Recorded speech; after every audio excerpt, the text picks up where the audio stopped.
Welcome to another episode of the Work Hard, Play Hard podcast. My name is Rob Murgatroyd, and each week on this podcast, I talk to some of the most fascinating people on the planet in all areas of life, from mindset to fitness to spirituality and, of course, business. Look, I believe you deserve success in all the areas of your life, not only business.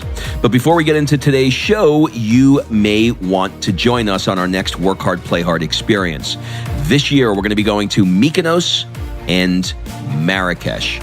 In these experiences, I have hand-selected a group of high-performing business people who are seeking more balance, connection, and they want to celebrate their wins as a reward for the hard work that they put in. If you want someone to curate once-in-a-lifetime experiences and force you to play more, rush over to workhardplayhardexperience.com. Fill out an application so we can jump on a discovery call to see if this is a good fit for you. And remember, excuses are over. It's time to live. Seeing the first iterations of what hip-hop was, or it was spoken word mixed with beats and rhythm, and I heard this sound that came from that cassette tape. And my mom found out that I had that cassette tape. She took it from my cassette tape player, broke it. I saved up more money and went and bought the tape again. So I actually bought that tape twice. You have to get focused when it's the quietest. And so I try to create quiet moments in my day just to zone in on one thing. It's hard to hate somebody up close. I think that once we really get into somebody's world and we understand more about where they're at, there's a lot more understanding. This goes to politics, this goes to sports, this goes to everything. And so how can we get closer to each other? What's up, everybody? Welcome to another episode of the Work Hard, Play Hard show. Today's episode is with Billy Boughey. Billy Boughey. Billy Boughey, I love saying that name. This was such a great freaking interview. Billy is a guy that runs an entertainment business where he takes basically events and he makes them freaking amazing. But he's got quite a story. We talked about growing up in Atlanta and his first Run DMC cassette and what that did for him, and all the way up to freestyling with The Roots on the Jimmy Fallon show. So give this episode a listen. You will freaking love it.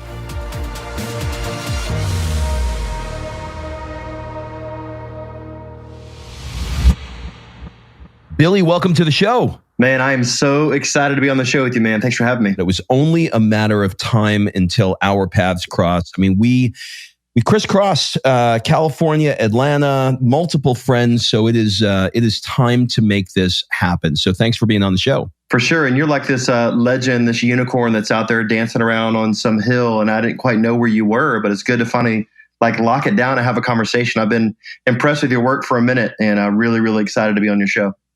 Well, I appreciate the compliment, but you absolutely do not want to see me dancing anywhere. It is not pretty at all. And speaking of dancing, I want to unwind the clock a little bit back to, I think, when you were around 8 years old, if I can go that far, in Atlanta. Mm-hmm. And I want to talk about you getting your first cassette tape, which I believe was Run DMC's Raising Hell. Can you kind of walk me through what that particular music did for you at that particular time in your life? So I think everybody in life has a story, and it's when your story connects to, it's either a song or a movement or a phrase or a person, you can take a totally different trajectory. For me, I love hip hop. I wrote a blog series called Hip Hop Raised Me, and being in Atlanta, seeing the first iterations of what hip hop was, or it was spoken word mixed with beats and rhythm. And I heard this sound that came from that cassette tape. And Run DMC, I mean, they are the origin story of hip hop in so many different ways. And my mom found out that I had that cassette tape. She took it from my cassette tape player, broke it. I saved up more money and went and bought the tape again. So I actually bought that tape twice. And what that music did for me is it showed me passion and grit and authentic storytelling, which is really kind of how I built my career is around that. So yeah, that moment was a game changer, and it's gone through many, many different artists since then. And got a chance to do my very first TED Talk a few weeks ago around freestyle rap and leadership. And so how every leader can lead like a freestyle rapper. So yeah, there's a lot to that story, but it was a game changer. Wow. So dropping that TED Talk bomb, that's interesting. How do you prep for something like that? Well, you get nervous as can be. You have self-doubt, fear, anger, frustration. You kick yourself a few times. You put your points down. You crumble it up. You throw it in the trash, and then you start over again 4 or 5 times. That's what I did anyway. Just really trying to get to the bottom of how do I take 12 minutes of somebody's valuable time and add value to them. I mean, my career has been built on how do I add as much value to people as I possibly can by creating remarkable experiences for them. And so for me, I had to take the 3 different parts that I've learned from freestyle rap and how I've applied it to my life. And I started with this phrase. You'll love this. I said, what if Dr. Dre was your CEO? What if Nicki Minaj was your CFO and Jay-Z, he ran talent acquisition? And that was my hook. And from there, I had him in the palm of my hand. It was a lot of fun and super grateful. Should be on the TEDx site sometime soon, like literally just happened a few weeks ago. And I think I'm still a little nervous about it. You know this, Rob, but you put yourself out there and, did it really stick? So I'm hoping it did. Yeah, it's a double-edged sword because there's always Camaro guy 919 that's going to give you a comment and call you an asshole. Like there's just no way around that's going to happen, and it gets tougher and tougher and tougher. But I've actually learned that the more negative comments that I get, the more exposure I have. In other words, if I'm sending it out, 10 people are seeing it, probably nobody's going to say anything. But if 10,000 see it and 0.5%. Give you some negative feedback. It sort of just validates that it's that your message is getting out there. Yeah, it's always been fuel. It's you choose to make it bring you down or take you up. My favorite scene in any movie is the last scene of 8 Mile, and I love when Eminem's on stage, named Rabbit in the movie, and he basically says everything that somebody else is going to say negative about him, and he wins the battle out of his vulnerability. And I think there's something to that, right? When you can embrace that, use it as fuel versus let it take you down. Do you know that you are the only person, I have said that, and I know you don't know this, but I have said that in so many interviews. Nice. When people ask me things, that is the one thing, I wonder why we both have that, but that is the one thing where I'm not giving you the opportunity to tell me that I'm from a trailer park. I'm going to tell you that I'm from, so you can't. I'm going to call myself the name first. I love that. I love how you came up with that. That's awesome. Yeah, there's so much you beauty. Were raised. You were raised with a Christian background. Being from Atlanta, let's be honest, it's the Bible Belt, right? Got a lot of preaching going down in those parts. And you found a Christian rapper named Lecrae.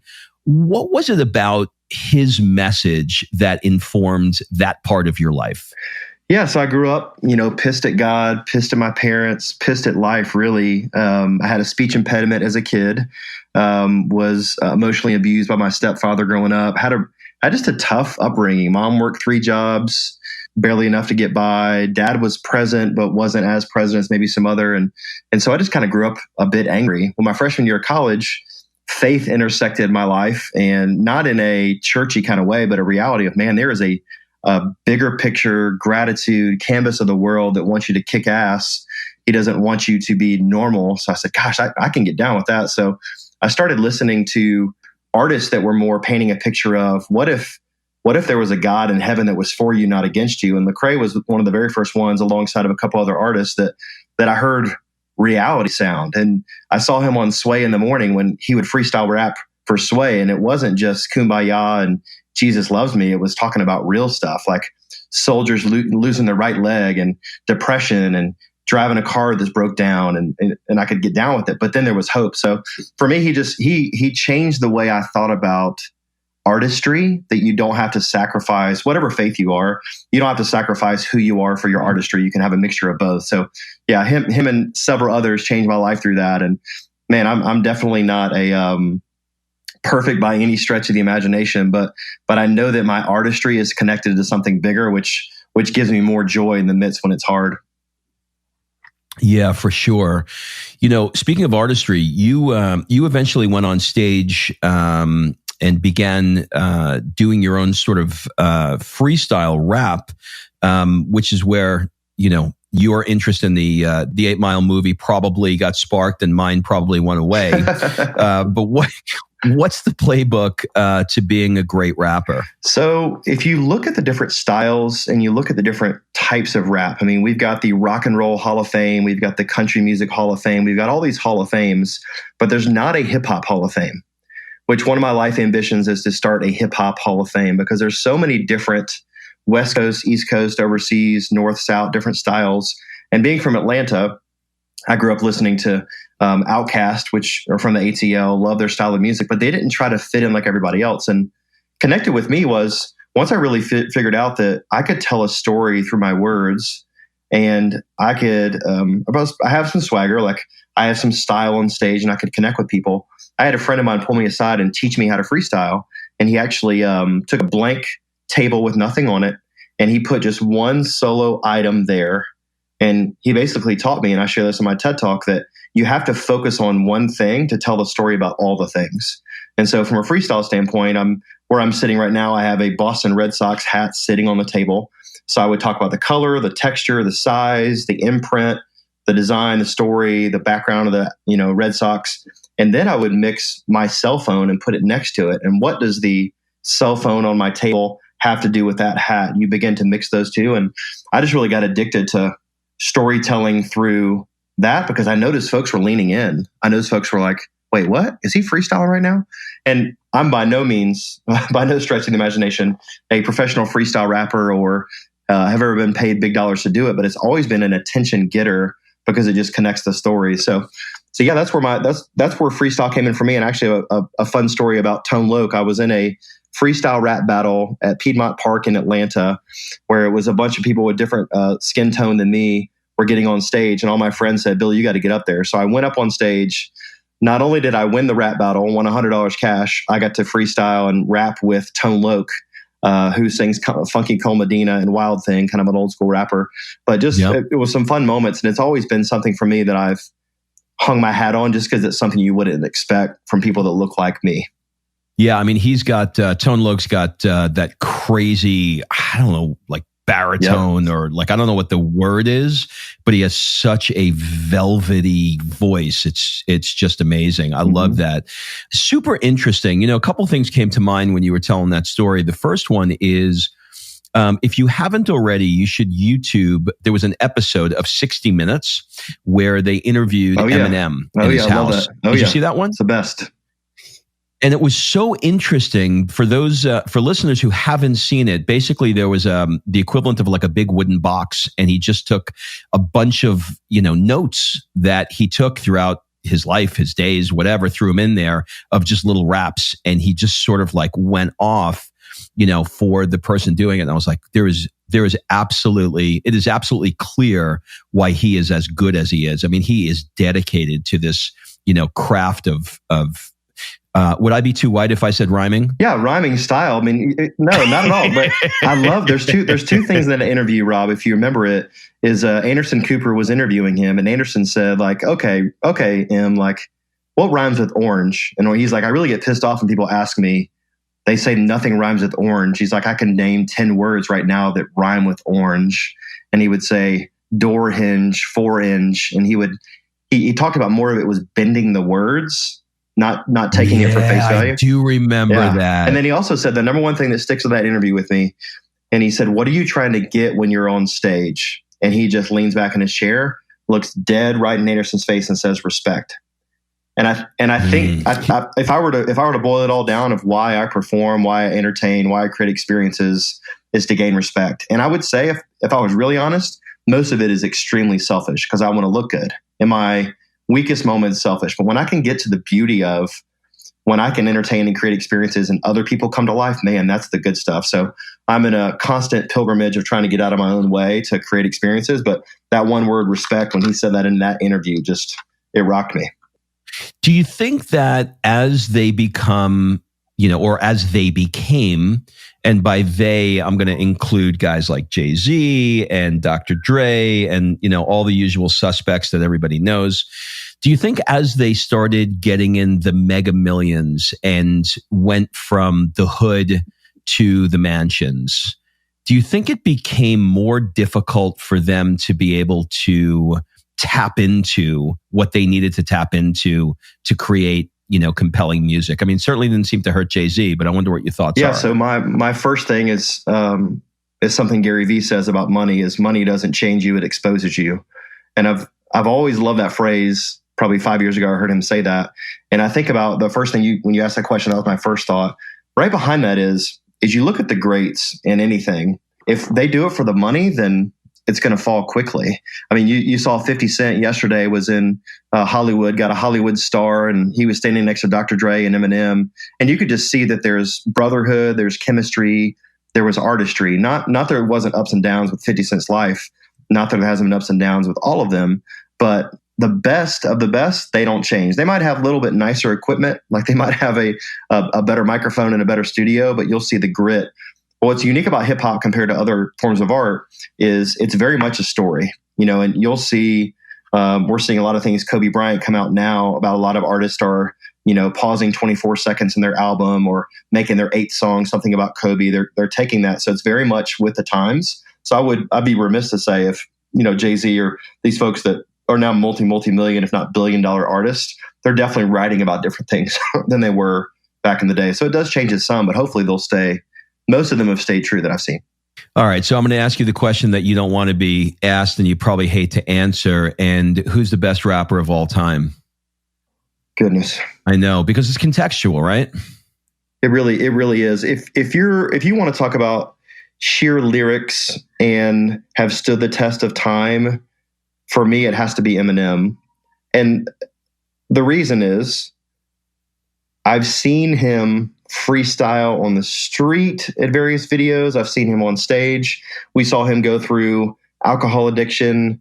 His record he came out with called Rehab was one of the worst albums of all time. He not only puts it out, but he also clowns on himself for it being terrible and comes back and puts out another banger for his next album. So he's incredible at it. I would say if I'm picking someone who would be the best rapper of all time, it would be him. And I think a lot of the rappers would say the same. But for me, from a history standpoint, Tupac was one that as a kid I grew up with, and the way he story told was just remarkable. So it'd probably be a tie somewhere between them two.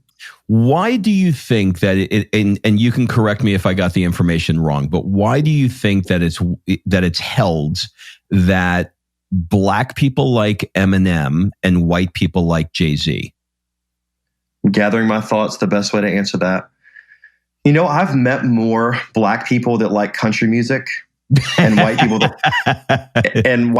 that like rap music over the last decade than I thought I would ever meet. I think there's a lot of assumptions on all sides. Yeah. I think naturally we all want to lean in. We all want to say, oh, wow, I don't want to do what you're expecting me to do. I think all of us are born with this little bitty chip on our shoulder where we want to do the opposite of what people think that we should. So I think there's definitely some of that.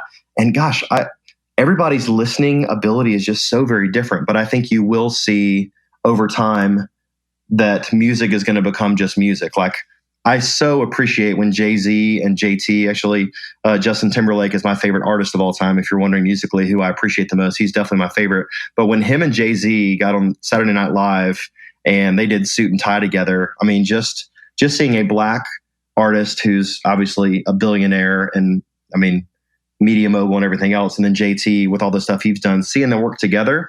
But what's my favorite is watching Aerosmith and Run DMC do Walk This Way. That changed everything for me. So I don't know if I'm even answering your question, but I would say that you actually you are. You are answering the question. It makes perfect sense. We inherently don't want to be put in a box, and maybe we're interested in what's a little bit different than us. So I really like that. And yes, I agree with you. Did you see Aerosmith and Run DMC on the Grammys last week? I did. I mean, it's crazy. I did. They're still going. They're still doing it. I don't know how well they're doing anymore. It's probably one of the last performances. I think it needs to be. I heard Steven Tyler. I went, all right, buddy. Okay. Yep. I love you. Can we just end Seinfeld on a high note? There's no reason to do this. So if we move the clock, forward a little bit more forward this time, you decided that you wanted to get into sports, and you became a baseball player, and you entered the draft in around 2000. You got picked by the Marlins, and then you were traded to the Phillies. But you decided that you were going to quit only after one season. Why? So I had the opportunity to get college paid for, which was amazing. And then when I got picked up by the Phillies, had an amazing first year with them. And then in spring training, my heart wasn't in it as much as I thought it was, which caused me not to throw as well. So I would like to say it was totally my choice. It was definitely a mutual decision of why I didn't play. I stepped away from the game for a few months, went and played some independent leagues to try to get back. But I had never been cut from a team before. I was always the star athlete, but realizing at that level, there were so many wonderful athletes that were a whole different place than I was. It was a good time to quit. And I think that's a little clue for listeners too, is something that was really good at one season of your life. It's okay for us to stop doing that at one season and to learn how to put it to rest. Not to say it was totally easy for me, but I realized that was my cap and it was time to shut it down. When you were on the Marlins, Phillies, et cetera, was that a farm team or was that the regular team? I'm not a sports guy. Farm team, yeah. So there are so many levels. Like when you go to the NBA, it's just one team. When you go to the NFL, it's just one team. With Major League Baseball, you've got big league, AAA, AA, high A, low A, high rookie, low rookie. There's about 180 players in every Major League Baseball farm system. And so I was one of the lowest levels there. So I was nowhere near the big leagues, but it was fun while I lasted. Okay. Are you still into sports now? I had to step away from the game to even watch it probably about 5 years. And now I'm a diehard Braves fan. My ambition is to buy the Atlanta Hawks. I would love to bring a championship to Atlanta through our basketball team. We've struggled for many decades from the NBA perspective, but that is one of my ambitions is to buy the Hawks and to bring a championship here. So I like basketball more than baseball, but still like baseball as well. Well, you got to connect with Jesse Itzler there in Atlanta. I think he's got a piece of the Hawks now, doesn't he? He does, and I actually got to be in an event with Lewis Howes this last year, and Jesse came to speak, and we did a little freestyle rap together and had some fun. So we're supposed to take in a Hawks game soon. So Jesse, if you're out there, man, let's get it in. No kidding, you freestyled with Jesse Itzler? We had a little fun. Yeah, it was good. Kind of a little bit of something and got a chance to have a conversation about, old school rap when he was a part of it and entrepreneurship. And you want to talk about an incredible man. He's got it going on. And he married well as well. Having Sarah Blakely as his wife, that's the ultimate power couple. Yeah, for those of you that don't know, Lewis Howes has an event called the Summit of Greatness. He's good friends with Jesse Itzler, who started Vitamin Water, NetJets, and among other things, and then didn't really need to, but married a gal with a lot of cash, who's Sarah Blakely, and they have 4 children and live in Atlanta. But he was a rapper, and that's how you guys connected. I'm assuming it was in Ohio. Yeah, he was one of the very first. I mean, he was one of the very first white rappers, along with Vanilla Ice in that series, that season of time. And it was fun for him to be a pioneer. And he really looked past skin color. He was a writer and an artist, more of a behind the scenes guy, but he's got a really, really cool story. Look him up. He's got a thing called Build Your Life Resume, which is a great online course to really help you figure out what do you want in life and how you actually go get it. It's pretty cool. I love that. So if we forward the clock a little bit further, you found yourself in the events world, which led you to work with the Disney Institute. What magic did you learn there that you're still using in your business and in your life? So most people, when they play professional baseball, they come back in the off season and you can do a couple things. You can wait tables, you can be a bouncer, a bartender. There's not a whole lot of things you can do for 6 months. And your employer knows like, hey, I've got to be out. Or there's this one magical profession you can do called DJing. And so I just started picking up compact discs and putting them in a CD player and started DJing corporate events. Anything from Wild Wild West events all the way up to award ceremonies, product launches, things like that. And I started to learn my heart would come to life when I thought about creating experiences for people. And, I grew up going to Disney World. I love Walt and his vision and what they created there. Obviously all over the world now. So taking those principles of magic and how do you take a moment and you can appeal to everyone's senses, you can connect them to the message. And in my book called Culture Reconstructed, I share this concept that's really just this Venn diagram that every single company, every single event has to have. And you have to have this magic between energy, community, and connection. It's a Venn diagram that collides in the middle. And every gathering you have has to have the right energy, whether that's low or high, whatever that looks like. Has to have the right community, which you're connecting people to each other. And then the third part, you have to have the right connection, which means connection to the message overall. So those are the pieces of magic I create, is what energy, what community, what connection. And the Disney Institute was a big fuel for that, along with other companies that I've had a chance to work with. Okay, but that then sparked you to open your own company, which is called Elevate, where you live in Atlanta. What is it, and what do you guys do? So Elevate, if somebody was on an elevator and said, "Hey, Billy, what do you do?" My quick phrase would be, we eliminate the plague of boring events. Most people spend thousands, if not millions of dollars on creating these events, and you walk out, people are really, really glad to leave. They wish they didn't ever arrive. And so we really help brands figure out what story are they trying to tell when they create an event. And so some of the biggest brands in the world, a couple of them, Chick-fil-A, Delta, Coca-Cola, Home Depot, mostly Atlanta brands I mentioned, but really work with groups everywhere. Because we ask them questions like, hey, when your guest gets in the car and they leave, what do you want them to be feeling? And what do you want them to be thinking? And realizing in the production industry, most people don't ask that question. And I just started asking, hey, what do you want people to be talking about? Not what's your hashtag, not what's your logo is. What do you want them to be talking about? What do you want them to be saying to each other? What do you want them to be feeling when they leave? And so getting to that level, then we create the stage, lighting, sound, production, run of show. We start creating these experiences, but it's not until a brand can really identify what they want to create. So that's where Elevate was born. So Elevate Experiences, been around for 8 years, and we help people make their events come to life. So give me an example of the kind of events you do. Now I understand sort of your ethos behind it, your motivation, but what would be an example? Would it be a corporate gig or a wedding? Like what is it? Yeah, so I'll give you an example of Delta. Delta does a big block party in Atlanta, 30,000 people is at the airport, stage, a run of show, they bring in a band.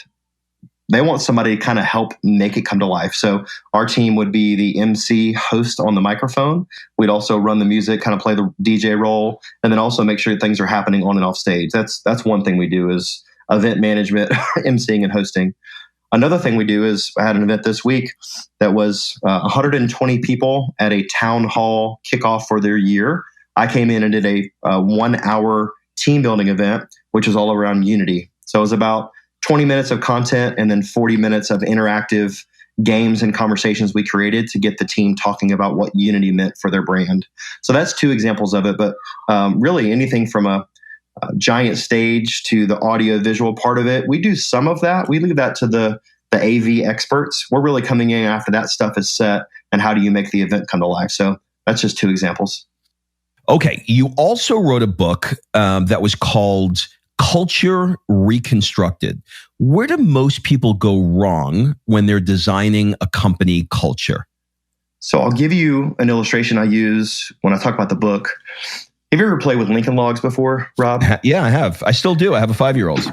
Yeah, exactly. So I have an 8-year-old boy, and we were playing Lincoln Logs, and the revelation came to me that the way I build Lincoln Logs, the way he built them is different. Now, as an adult, you would think I would dump them all out, separate them, see what I'm working with, and then put it together. That's not how I did it. I just said full speed, let me just go ham, build as fast as I can. But I watched my son. He would be very thoughtful and systematic what he built when. And guess whose was built better? His was. Guess which one took more time? His did. So the biggest mistake that I see in organizational culture is folks not even considering what the building blocks are before they start. So I break down in my book the 14 non-negotiable building blocks that every culture has to have. Like, these are non-negotiables. They have to be a part. Now, you might ignore them. You might dust them under the rug or not talk about them. They have to be there. And when they're not, a part of your culture is not going to thrive, or you're going to be really strong in one area and not in another. So I try to really help leaders figure out what part, as soon as you go from a solopreneur to hiring your first person, whether it's a contractor or part-time or full-time, what part of your culture are you going to be deficient in? And we can't attack all 14 blocks at once. Some of them you're just not going to be able to. But if you don't talk about what fun looks like in your company, or diversity and inclusion, health and wellness, or collaboration, eventually those are going to be a part of the conversation. So just being aware of those and then having a plan to at least start the conversation earlier than you think. You know this, Rob. You've talked to a lot of folks that have built businesses. Most of the time we say, oh, I wish I'd have thought about that 5 years ago. And so I try to get that out early so at least they're not blindsided. So that's who the book's for, is folks that want to build a meaningful culture. All right. So I want to go into an area that is controversial, if you're willing to go there with me. And that is the world of the Me Too movement in corporate culture. Things have changed since we were kids. And now you got to be really, really appropriate with what you say, what you do, how you approach things. People are super skittish around that. What's your thoughts in the year 2020 about how corporate culture works, how you view it in light of all of this Me Too sort of movement over the last couple of years? Yeah, I think Me Too is fantastic because there were some dickheads out there that weren't treating people the right way. That's the extreme version of that. Now, you bring it back to where things should be as a culture. If you have a leader that hasn't clearly stated what your culture is about, then you're always walking on eggshells. And we as a team, we're trying to figure out how do we get folks to have more face-to-face conversations in a world that's more technical and more technologically savvy and virtual and all that sort of thing. I tell people from the Me Too movement, from the controversial parts of culture, the more controversial the conversation needs to be, you have to get face-to-face with that person, whether it's on Zoom at worst, but at best, undistracted face-to-face. Yeah, no, that makes perfect sense. You know, you are a guy that is willing to have a good time. That is certainly clear. And if my research is correct, you actually wound up doing your freestyling with the Roots on Jimmy Fallon. Is that right? I did. Tell me about that. What were the steps that led to that? So if you've ever been in New York to the Tonight Show with Jimmy Fallon, the tickets are free. It's only 233 seats in the auditorium. It's really small. And so my wife and I went to New York and got on the show, and where they sat me was right on the aisle. I mean, literally right there, 4 rows up from Jimmy on the aisle. And I just had this feeling when I sat there, I said, okay, something interesting is going to happen. They didn't ask any questions before. They didn't tell us the skits were going to happen, none of that. But I'm such a big fan of the Roots and such a big fan of Tariq, particularly the freestyle lead vocalist there. And so right when they broke into this, it's time to freestyle with the Roots. So there's like little intro thing. And I looked at my wife. I said, oh yeah, it's going down. And so Jimmy runs up, he takes this card. He asked a guest in the audience a certain amount of questions. And then the Roots drop a beat and they freestyle. Well, he went past me to this lady and did this segment. And then I put my head down. Rob, I have never been more nervous in my life. And I teach public speaking and training, but I was sweating out of every pore in my body. I was so nervous because I knew what was coming. If you watch it on Facebook now, you can go search Bruce Willis freestyling with the Roots. It's still on Facebook. But if you look at it, I look totally normal, but I am sweating bullets. My wife points at me. I stand up. And there was a split second where he was asking me questions and I was cutting up with Jimmy a little bit. And I kind of pitched myself saying, I'm standing next to a legend, Jimmy Fallon. And I just said, screw it. There's something that happened in my brain. I was like, okay, screw this. I'm doing it. I interrupted him and said, hey, I'm a freestyle rapper. I don't know. I just paused and he looked at me. And then Jimmy looked at his producer, which was two rows in front of me. And she smiled at Jimmy and kind of shrugged her shoulders. And then Jimmy looked at Tariq and Tariq shrugged his shoulders. And Jimmy said, well, I guess we'll let you freestyle about your own situation. And they let me do it. And it was a very mediocre rap. Like I said, I was super nervous. I could barely hear the beat where I was standing in the audience. But the records at 4:00 in the afternoon. We went and watched Hamilton that night, which is an amazing show on Broadway. And then we went to dinner afterwards. And I actually watched myself on TV at a bar right there in Central Park. And everybody around the bar realized it was me. And I was a famous white rapper for about 30 seconds. I was really famous in one restaurant in New York, and that was about it. So it was fun while it lasted. Well, who knew what was going to happen in life, right? I mean, that is a crazy story. I mean, that was certainly meant to be for you. I mean, can you imagine like all these years of freestyle rapping and now I don't know how many millions of people watch Jimmy Fallon, but I assume it's a lot. I made $348,000 from that moment. How's that? So I'll talk about this with people. I tracked back all the texts and emails I got because of that moment. And all of the deals, invoices, things that we did, it equaled $348,000. And so I'll say, is your fear worth, or is overcoming your fear worth $348,000? Because it was for me. And then I tell the story. And so you never know what's on the other end of it. Now, that was a monetary connection, not always monetary, but it was a fun moment for me personally to trace back when I was brave. Actually, something good happened. I love that. All right, we're going to move into the fulfillment part of the show. Life is not just about making money. It's also about enjoying what you do. So I'm going to ask you some questions that are going to be probably weirdo questions. And you're going to be like, what the hell is he asking me? Just roll with it. What is an unusual or absurd thing that you love? Unusual or absurd? I love remote control cars. And I love racing them as a kid, like dirt track, remote control car. I like getting into the engine and cleaning them out. It's something you wouldn't know about me, but I really love the technical side of remote control cars.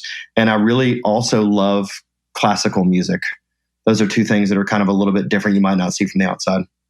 What is it about classical music that you love? Because every time I try and listen to it, I can do opera, but it has to be particular, like Andrea Bocelli or Pavarotti, sort of that deep, bassy kind of thing. I love, but when I hear classical music, either I go to sleep or it's just really, really difficult for me to process. What is it about it that you love? Yeah, and I have to have triggers in my life for me to pause. I'm such a driven entrepreneur. I'm always on, quote unquote. For me, classical music is a mental permission to shut things off. So I appreciate the artistry, but that is for the listeners as well, you've got to have something that either get you going or shut you down. Most people talk about music that gets them fired up to work out and all that. For me, classical music is a chance to let my brain pause. And honestly, that's where my best ideas come, is when I can just throttle back and pause. That's why. Well, I got it. It's a trigger to relax, and it also, for the most part, doesn't have lyrics, right? Right. So you can kind of just, get in the moment and feel it. I love that. When you are overwhelmed or you're unfocused, what do you do to help refocus yourself back? Yeah, it's interesting. The theme this year for my company is focus. And the phrase I've been using is, many people have vision, but few have focus. And the way I talk about vision is, the best leaders I've ever met that really, really get focused, that have something they see in their vision, they really get focused, is you have to get focused when it's the quietest. And so I try to create quiet moments in my day just to zone in on one thing. Like, for instance, we have a mutual friend, Chris Harder. I know when I sit with Chris on a call, I have to put in time afterwards, because I'm usually overwhelmed with ideas. I have to put 15 to 30 minutes afterwards just to process, and what scientists would call metacognition, which is simply thinking about my thinking. Is not just thinking about the idea, but giving myself permission to think about my thinking, which my thought process around this idea is more important than the actual thinking about that idea. So when I'm overwhelmed, I have to really take a step back and think what that looks like. The best seasons for me is when I can have some sort of escapism. For me, it's usually Braves baseball, or it's usually some sort of sporting event that I can get fired up with. But it's also working out, running. I love exercise as well. So those are some of the typical ones you might think. But the metacognition one has really helped me, as giving myself permission to not just think about the revenue producing thing, but think about my thinking as it comes to that. Okay, so I'm halfway to understanding what you mean by metacognition. So you do a call with Chris Harder. You talk about your business. You guys are spitballing ideas back and forth.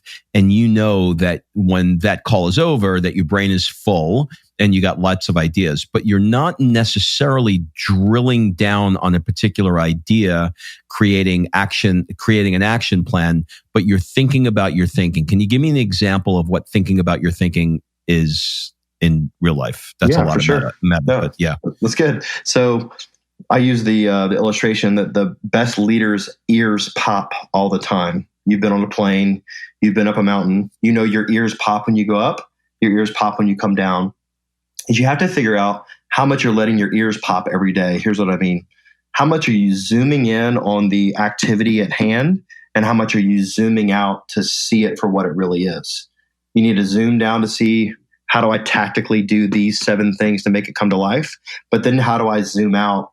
The way I'm thinking about those 7 things, is it serving me as I love my wife, as I'm a good father, as I'm in my community, as I'm creating new things? So, and then I can zoom back in. I think a lot of people that I meet are so zoomed in all the time, they don't give themselves daily mental permission to zoom out. So metacognition for me is zooming out and thinking about, almost like seeing a little mini Billy, 30,000 feet down, and saying, what is that guy thinking about when he does that? Just that activity. So is it thinking about the thinking, or is it thinking about how that big idea fits into the wholeness or the totality of your life? It's a bit of both, but what's helped me most is literally thinking about my thinking. And how am I mentally approaching this online course that I'm going to create for culture? Yeah, XYZ. But then zooming out, saying, when I'm thinking about creating that, why do I always lean this way? Why do I get limited on pricing?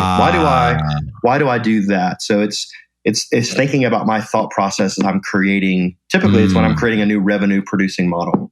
Really interesting. I listened to a Tim Ferriss interview once with some billionaire from Brazil. I can't remember his name at all. It was a few years ago, and he runs multiple. He buys and sells companies. But when he goes in to turn companies around, every single procedure and every single department, he goes through and he asks the question why. So they'll say, "This is what we do. We do A, B, C, and D," and he says, "Why?"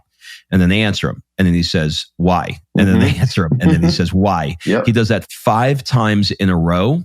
And if at the end of the 5th time, he gets an answer that is congruent, consistent, makes perfect sense, then he keeps it. If he can't make it to the 5th time, he pulls the system out entirely because it's irrelevant. So I think good. that's sort of around what you're saying. Yeah. Yeah, he's much smarter than me.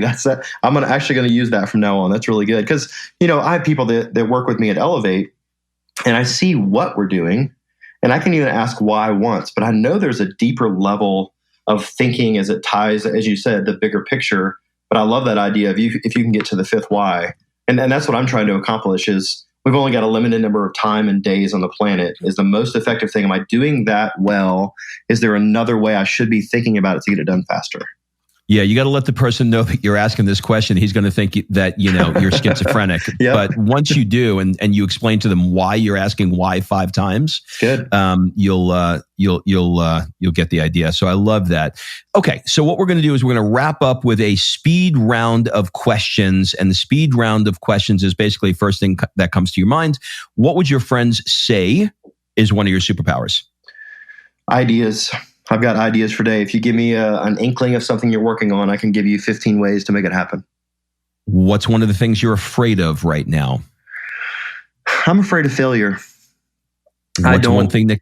Go ahead. I was getting deep on you for a second. Yeah, I'm afraid to fail. And that motivates me. That's not a negative thing for me.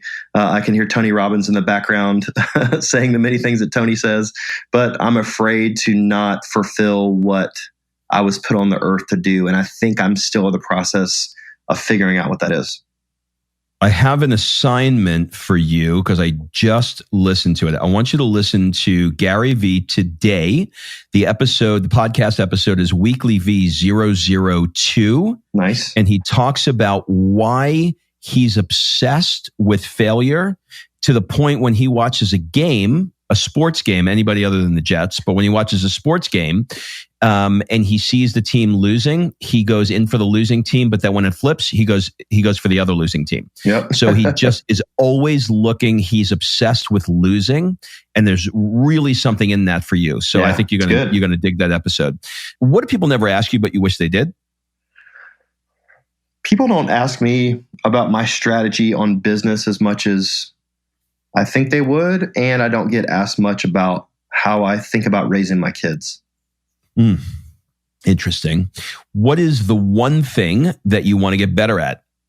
I would like to get better at managing finances and knowing exactly where every dollar is spent, where it goes. That's down to Facebook ads, running traffic. That's where my head is now, is am I maximizing what I'm doing? So I would say that's probably the top thing. Yeah, it's so important, and it's so easy to ignore it. Yep. What book have you reread or re-listened to the most? So there's one book I've read 8 times. I have 8 copies of it, and I've written, drawn in, underlined, circled, and it's Jim Collins' book, Good to Great. It is the greatest business book of all time. I challenge anybody at any level of business to go and read it because it's so many pieces in each chapter. You can just take a chunk of it and use. So Good to Great is the biggest one for me. What's one thing that you own and probably should throw out, but you're never going to do it? I am a hoarder, Rob. Like we just emptied out a storage unit that we had that was just full of junk. And so I have every single picture and yearbook and jersey and jacket I've ever had for any sports team or anything involved with it. And I just don't need all of it, but somehow it brings me back to my childhood. So that's probably it. Interesting. That's where we differ. I am the complete opposite. I throw everything out. My wife wants to kill me. Actually, I have two more questions. If you had to give a TED Talk on nothing that you're known for, nothing that you speak about, it could be on anything that you want, anything that you have a passion for, but not what you're known for, what would it be? I would share the concept of distance creates suspicion. Distance creates suspicion. Okay, I'll bite. What is it? So I believe the further we are from people, the punchline of it is it's hard to hate somebody up close. I think that once we really get into somebody's world and we understand more about where they're at, there's a lot more understanding. This goes to politics, this goes to sports, this goes to everything. And so how can we, from a proximity standpoint, get closer to each other? I don't think anybody would ask me to ever speak about that, but that's something I try to do this on social media, like knowing the algorithm on Instagram, that only 7% of my audience is actually seeing what I'm posting. If I know that one of my friends doesn't like a photo, I don't let it affect me, where probably 3 years ago I would have. Wait, why'd you not like my photo? Why are you not following along? Oh, I didn't even get it, but that distance can create some, I wonder if type things. I got it. That's really interesting. Okay. Last question. What one question do you want to ask me? I really want to sit with you for a half day and ask you questions about how you're thinking about 2020 for your business and your future, because you're kind of an anomaly to me. I would say I hate the phrase work-life balance. I don't like it. I think it's a myth. I think it's work-life rhythm and everything else. But how are you processing time with you have one child?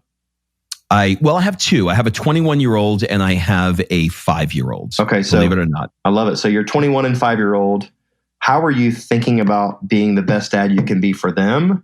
And how does that connect to your business life? Well, listen, first of all, I agree with you. There is no work-life balance. The only reason why I use that term, and I didn't use it for years because I completely disagree with it, but it does get you into the conversation much quicker because people understand what you mean when you say work-life balance. They're like, yeah, right. I work too much. I get it. But how do I think about it? I mean, the way I think about it is I plan exactly what I want my day to look like, my week to look like, my year to look like, and I build everything around it. So for example, I want a 2-hour morning ritual. So I block that out. I want a 2-hour gym ritual. So I block that out. I don't want to work on weekends. I block that out. I want 8 weeks a year off. That's done. I want to do a month in Greece. I block that out. So I literally look at the year in advance, decide in advance what I want the macro to look like the year and then the micro to look like the day. And then I just build the systems that I need to do to create the income to be able to live that life that I want to live. Did that answer the question? Yeah, it's great. I love it. Love it. Well, listen, man, this has been a super fast hour. Thank you so much for taking the time. Do you have any final words, suggestions, or an ask for the people that are listening? Yeah. So listeners, here's what I would love from you is, if you'll give Rob a 5-star on his podcast, it would mean everything. I have a podcast called Created for Experience if you guys ever want to stop by. But I know that it's tough for the actual interviewer to ask and really mean that question. If Rob is adding value to you, just hit that 5-star, leave a comment. It literally means everything. And if there's something you guys could do for me, is go follow me on Instagram. That's where I'm spending most of my time. It's at Billy Boughey, BILLY BOUGHEY. And if you're interested in culture, or you say like, hey, I'd like to learn more about that, go pick up the book. It's on Amazon. I have a ton of free stuff I'm giving away as well, resources to help folks with their culture as well. So go check out BillyBSpeaks.com. there's a lot of things on that. But overall, anybody that listens to a podcast this long means you're interested in the interviewer, not the interviewee. So, Rob, I'm super grateful that you would have me on this show, and just know I cherish this time, and I'm super grateful that you asked me on, man. Appreciate it. Thank you, Billy.